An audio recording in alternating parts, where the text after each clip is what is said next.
በእኔ ፐርሰናሊቲ ከጠየቅኝ ያልቀራች ሴት ወይንም ደግሞ እሺ ያልቀራች ችግር የለውም ለቂራት ራሱ ጥሩ አቲቲዩድ የሌላ ሴት ትረብሸኛለች ማለት እንትን ነው ምለው ዲቨስቴትድ ነው መሆኑ ማለት ለምንድን ነው ማይኖራት የኢልም ጉዳይ ላይ ማወቅ አለባት ብዬ ነው ማምነው።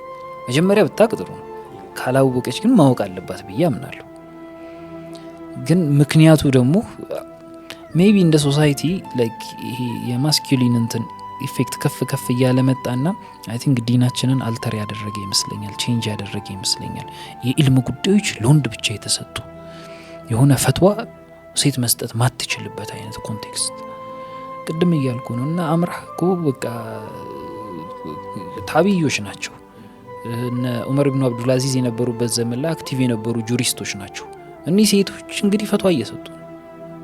እንዲህ ይሄ አይሆንም በቃ እንዲህ አይሆንም ብለው ሌጋል የሆነ እንትኖቻቸውን ኦፒኒየናቸውን እየሰጡ ነው። ከሀዲስ እያጣቀሱ ሪፈረንስ እየጠቀሱ ቁጭ ብለውም ደግሞ ለኢልም ታይም ወስደው እንትን እያሉ በቃ ኦልሬዲ ኮንትሪቢዩት እያደረጉ ነው።